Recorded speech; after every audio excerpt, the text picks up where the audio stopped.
Qu'est-ce que c'est? Une Bible? Tu lis la Bible, Ringo? Pas tous les jours. Au large biblique. Le podcast qui explore la Bible. Bienvenue à toutes et à tous, je m'appelle François Bessonnet, je suis prêtre et bibliste. Vous écoutez Au large biblique, le podcast qui explore la Bible avec cette nouvelle série sur Noé et le déluge dans le livre de la Genèse. Mais aussi ailleurs depuis l'histoire mésopotamienne jusqu'aux adaptations de ce XXIe siècle.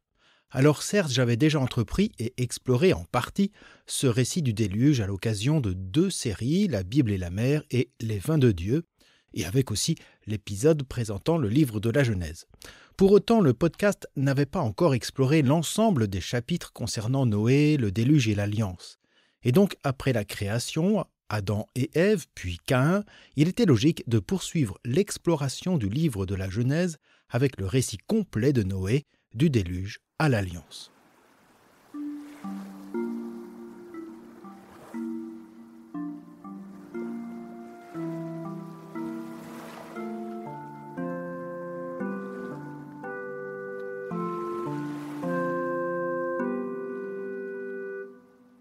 Le récit, ou plutôt l'adaptation de ce récit, est connu de beaucoup, y compris en dehors de la sphère religieuse. L'histoire de Noé et du déluge fait partie des contes racontés aux enfants.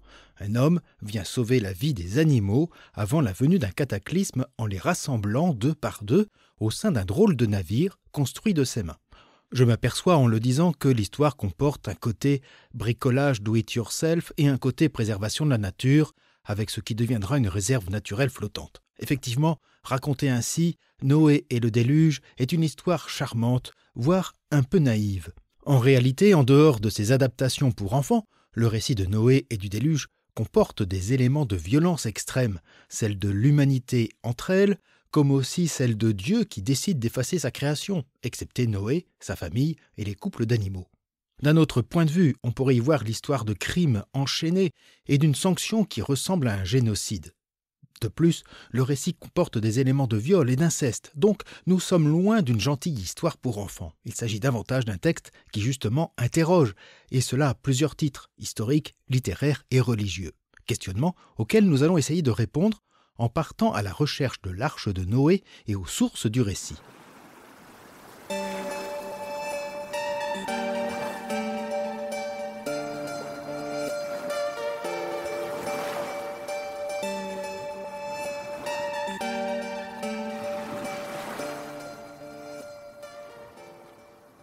Le récit biblique de Noé et du déluge est connu. En réalité, le récit lui-même daterait de l'époque antédiluvienne, ou du moins d'avant le déluge biblique. Ce dernier, si l'on tient compte non sans mal de la chronologie biblique, serait advenu soit 1600 ou 2300 ans avant Jésus-Christ. Or, à la fin du XIXe siècle de notre ère, l'archéologie commence à s'intéresser aux civilisations mésopotamiennes oubliées, aux ruines des cités de Babylone et de Ninive. La recherche met à jour de nombreuses tablettes révélant des textes à l'écriture cunéiforme qu'il convient de déchiffrer. Chose faite par l'assyriologue Henry Rawlinson, et parmi les tablettes trouvées à Ninive, un étrange texte apparaît contant les aventures du roi Gilgamesh. Au sein de celle-ci, la 11e tablette fait mention de la rencontre du héros avec un certain Utanapishtim. L'homme avec son épouse sont retirés du monde et bénéficient de la vie immortelle depuis un déluge qui a ravagé la terre. Cette découverte provoqua un vif émoi tant dans le monde scientifique que religieux. Le plus étonnant ne tient pas dans la mention d'un déluge. Beaucoup de civilisations possèdent un tel récit et la région de Mésopotamie n'échappe pas à ce mythe quasi classique qui peut s'expliquer par la géographie du pays. Située entre le Tigre et l'Euphrate, l'ancienne Mésopotamie, dans sa partie du delta des 2 fleuves, pouvait subir des inondations soudaines, violentes et meurtrières. Dans le récit de Gilgamesh, l'histoire commence justement dans la ville de Chouroupak, dans cette région. Ce qui a soulevé l'étonnement des scientifiques et la réticence des religieux est la proximité du texte avec le récit biblique. De plus, le texte fait mention du roi Gilgamesh, soit plus de 2600 ans avant Jésus-Christ, et faisant mention d'un déluge encore plus ancien. Et les premiers textes sur Gilgamesh dateraient des environs de l'an 2100. Le tout vient donc contredire la chronologie biblique. Comme le montrera la recherche ultérieure, le récit du déluge se retrouve dans de nombreuses versions de l'épopée de Gilgamesh et s'inspire très largement d'un autre texte, le poème d'Atra-Assis ou du Très Sage, datable du XVIIIe siècle avant notre ère. L'histoire raconte comment ce Très Sage, appelé Utanapishtim dans l'épopée de Gilgamesh, est averti par le dieu Ea de la destruction de l'humanité par une autre divinité, Enlil, pour qui ces hommes et ces femmes se reproduisaient trop vite. Au nombre croissant, le bruit de l'humanité importunait Enlil. Ea, ami d'Utanapishtim, lui ordonne alors, pour sa survie, de construire un bateau enduit de bitume dans lequel pourra loger sa famille, des artisans, chaque couple d'animaux domestiques, chaque couple d'animaux de la plaine sauvage, ainsi que les oiseaux du ciel. Et Utanapishtim construit un navire selon les mesures qu'Ea lui a fournies, et cela en 7 jours, avant que ne commence le dévastateur déluge effaçant l'humanité. « Je vis les hommes redevenus argile », dira alors Utanapishtim. À la fin du déluge, le navire s'échoue sur le mont Nitsir. Notre héros lance plusieurs oiseaux, une colombe qui revient, une hirondelle qui revient elle aussi, ne trouvant de terre pour poser ses pattes, et en dernier lieu, un corbeau qui ne revient plus, signe de la fin du déluge. Les animaux sortis de l'arche, Utanapishtim fit une offrande de divinités qui en respirèrent le parfum agréable. L'assemblée des dieux se repentit en voyant se rescaper de la fureur d'Enlil. Ils reprochèrent à ce dernier d'avoir manqué de jugement. Utanapishtim, qui a connu par Ea le secret des dieux, reçut avec son épouse l'immortalité et dut s'écarter du monde des hommes. Le dieu Ea suggéra que pour limiter le nombre des humains, il pouvait y avoir ces lions et ces loups pour en dévorer quelques-uns, comme aussi la famine, la peste, les épidémies, comme aussi l'infertilité de quelques femmes et la mortalité infantile. Comme on l'entend, excepté la fin, le texte biblique a de très forts parallèles avec ceux de l'Atra-Assis ou Gilgamesh. Il ne peut s'agir de hasard. Les textes sont dépendants. Qui s'inspire de qui ? L'histoire et l'exégèse vont montrer comment les rédacteurs du récit de Noé s'inspirent des récits mésopotamiens, non pour en faire une pâle copie, mais pour justement affirmer, à partir d'un même mythe, l'originalité de leur dieu Yahvé. On aura l'occasion d'y revenir.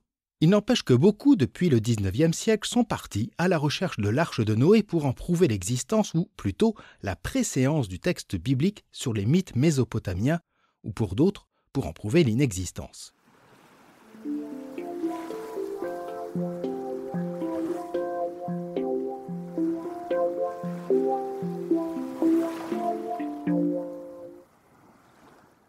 Les découvertes archéologiques ont donc remis en cause, à partir de la fin du XIXe siècle, l'historicité de ce récit biblique. Cependant, ces découvertes sont, la plupart, à l'origine de la quête de l'arche de Noé sur le mont Ararat, comme l'indique le verset 4 du chapitre 8 de la Genèse. « Le 7e mois, le 17e jour du mois, l'arche s'arrêta sur les montagnes d'Ararat. » En 1876, un historien anglais, nommé James Bryce, part en Arménie dans la région d'Anatolie, au mont Ararat. Il y découvre une ancienne poutre de bois d'1,20 m de long et de 12 cm de large et l'associe aussitôt à l'arche de Noé. En 1883, une revue britannique rapporte qu'une expédition turque aurait pu observer les restes de l'arche de Noé. Tout cela au conditionnel et sans être vérifié. En 1949, des photographies aériennes montrent une anomalie topographique sur le mont Ararat qui pourrait évoquer cette arche de Noé. Serait-ce la preuve qui donnerait raison à la Bible ? En fait, beaucoup, et surtout des chrétiens ayant une lecture littéraliste de la Bible, sont à la recherche de traces prouvant la véracité historique du texte sacré qu'est la Bible. Selon eux, le texte étant inspiré et reçu de Dieu, ne saurait mentir, y compris dans le déroulement de l'histoire. Or, la recherche archéologique et historique va aussi permettre de tenir compte des genres littéraires, comme le récit de création ou l'épopée. Le rédacteur biblique utilise les moyens d'écriture de son époque, y compris des récits d'ordre mythique, pour exprimer la foi de son peuple en ce Dieu Yahvé. Et si en 1949, les photos prouvent la trace de l'arche de Noé, en réalité, une fois sur le terrain, celle-ci se révélera être un amas de glace. En 1952, une expédition française menée par un certain Jean de Riquet et montant jusqu'au sommet du mont à 5137 mètres d'altitude n'y trouvera aucune trace. Pourtant, malgré les avancées des recherches littéraires éclairantes sur le récit du déluge, il s'en trouve toujours pour trouver de réelles preuves de l'existence de l'arche, donc de Noé, donc de Dieu. Et si ce n'est pas sur le mont Ararat, c'est le mont Dorupinar à 25 km plus au sud qu'en 1959 on découvre une structure en forme de navire ainsi que des ancres de pierre. En fait, le navire s'avérera être une formation naturelle et les ancres des anciennes pierres sacrées assez répandues dans toute l'Arménie. On pense en avoir fini, mais en 1989, on récidive pour encore prouver l'existence de la légendaire Arche de Noé, avec des moyens technologiques, un radar à pénétration du sol. Résultat, rien. En 2010, c'est une expédition menée par des évangélistes turcs et chinois qui affirment publiquement avoir trouvé l'arche à 4000 mètres d'altitude. Preuve en est, des restes de bois trouvés sur place et analysés au carbone 14 indiquent qu'ils remontent à 4800 ans, soit à peu près l'âge du déluge biblique. Cependant, la supercherie sera révélée par un journal chrétien américain qui, en enquêtant, a retrouvé les ouvriers ayant aidé à reconstituer ces fameuses traces de l'arche en apportant ces vestiges au mont Ararat. Et il en viendra d'autres encore pour prouver l'existence de cette arche en dépit des récits cousins de Gilgamesh et d'Atrahasis qui placent d'ailleurs le lieu mythique de l'échouage 450 km plus au sud. Et l'on verra lors d'un prochain épisode que ce mont Ararat a peut-être lui-même une fonction littéraire. D'ailleurs, à regarder de plus près, le texte n'a pas seulement pour source d'inspiration les récits de l'Atrahasis et de Gilgamesh, il possède en lui deux traditions d'écriture.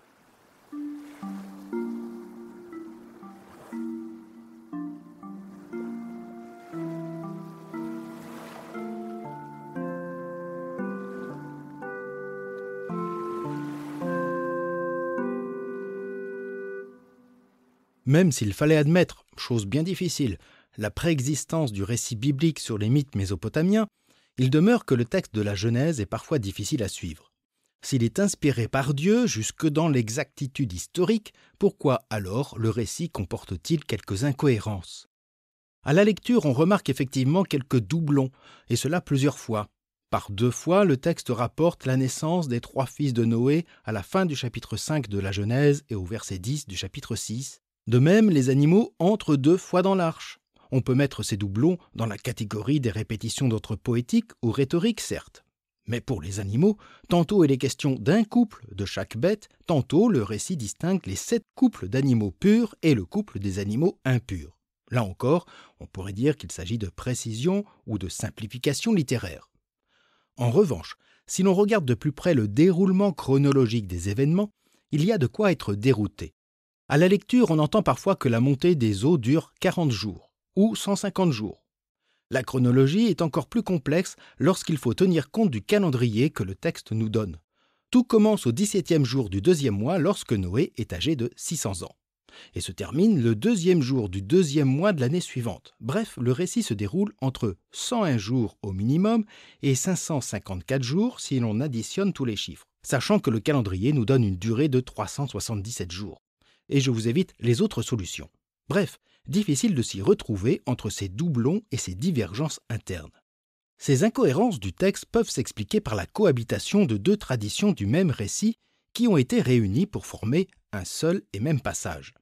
Il n'est pas rare dans la Bible de voir 2 traditions textuelles cohabiter au sein d'un même récit. Le rédacteur, ayant connaissance de versions différentes et voulant respecter ces 2 traditions, les incorpore l'une à l'autre. Pour notre récit, une première version s'appuie davantage sur un déluge de 40 jours, provoqué par la confusion et la méchanceté qui règnent sur la terre. Il y est fait mention des 7 couples d'animaux purs et les simples couples d'animaux impurs, ainsi que l'autel pour le sacrifice final destiné à Dieu appelé Yahvé. C'est la couche la plus brève et la plus ancienne, probablement écrite durant l'exil à Babylone, entre 587 et 539, ou peu après. Les Judéens furent effectivement exilés dans cette région de Mésopotamie où se trouve la ville de Shuruppak, ville d'Utanapishtim, citée dans l'épopée de Gilgamesh. L'autre version du déluge biblique insiste moins sur cette distinction d'animaux purs ou impurs. Au contraire, plusieurs fois le texte insiste sur l'unité de la création. Le récit insiste sur la notion d'alliance et surtout sur la parole de Dieu que Noé écoute et met en œuvre. L'œuvre majeure étant ici la construction de l'arche selon les plans mêmes de Dieu. Cette trame ordre-accomplissement permet d'organiser ce récit de tendance sacerdotale correspondant à la période post-exilique au cours du 5e siècle. C'est aussi à la fin de cette période que la version ancienne sera intégrée à ce récit. J'aurai l'occasion de revenir sur cette distinction selon les passages en cours. Malgré les incohérences, le texte final donne un récit construit et organisé qui ne se limite plus au seul déluge.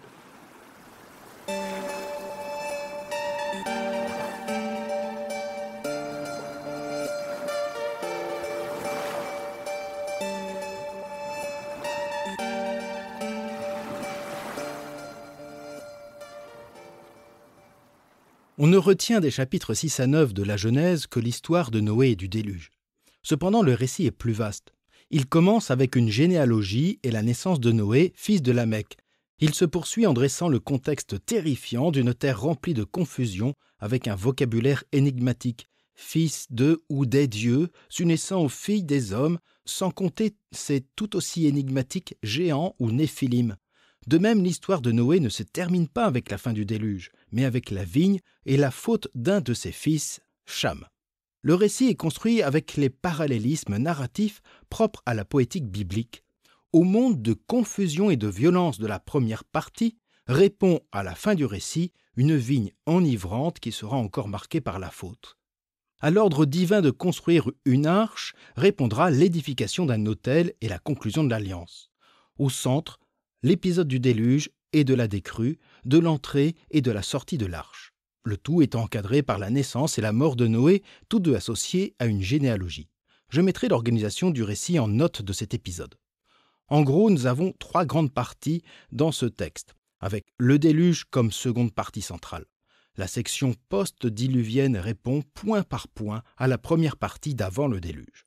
C'est cette trame narrative que nous allons explorer avec les épisodes suivants.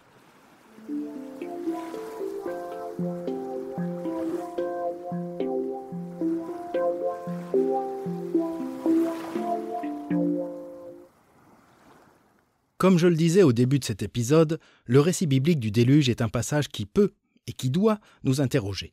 Pas seulement sur son rapport à l'histoire et au mythe mésopotamien, mais surtout vis-à-vis de sa narration. Nous sommes en présence d'un récit qui pose la question de la violence. D'abord celle de l'humanité. Face à celle-ci, Dieu décide d'effacer toute la création, ce qui pose aussi la question de cette violence de Dieu à l'écart de celle-ci. Où est sa miséricorde ? Entre ces 2 interrogations, nous sommes en présence d'une troisième qui est « Pourquoi ce choix d'en préserver quelques-uns ? Pourquoi Noé ? Et pourquoi 1 ou 7 couples d'animaux ?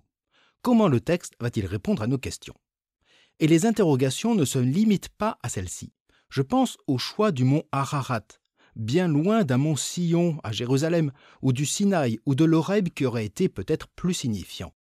De même, on peut s'étonner que, sitôt sorti de l'arche, Noé sacrifie à Dieu des animaux qu'il avait préservés du déluge. Sans parler du signe de l'arc dans le ciel qui offre un beau plan final, mais qui a son côté énigmatique comme nous le verrons.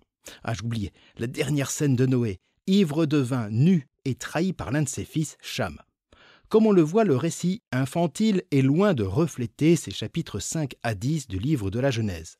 Une belle aventure nous attend pour comprendre la profondeur de ce texte, même si nous n'arriverons pas à en explorer toutes les subtilités. Je vous donne donc rendez-vous pour le prochain épisode. Nous ouvrirons le livre de la Genèse au chapitre 5 pour découvrir le cadre narratif et dramatique de ce fameux déluge. Je remercie celles et ceux qui aident à la diffusion de ce podcast, notamment par leur soutien sur la page Tipeee, qui lui est dédiée, le lien est en note de cet épisode. Comme Sonia Sandrine récemment, vous pouvez toutes et tous aider modestement au financement de ce podcast et de son site. Une dernière chose avant de nous quitter provisoirement. Le dernier épisode de cette série, qui sera probablement diffusé début voire mi-mars, sera consacré aux lectures et adaptations liées au récit du déluge. Vous en trouverez une liste non exhaustive sur le site en note de cet épisode. Si vous connaissez une ou plusieurs de ces œuvres, ou d'autres, vous pouvez contribuer à ce futur épisode en me faisant parvenir votre point de vue critique, positif ou négatif, sur l'œuvre en question, par mail podcast@aularge.eu. J'attends vos points de vue, je vous souhaite une bonne journée, une agréable soirée, et je vous dis à bientôt sur Au Large Biblique.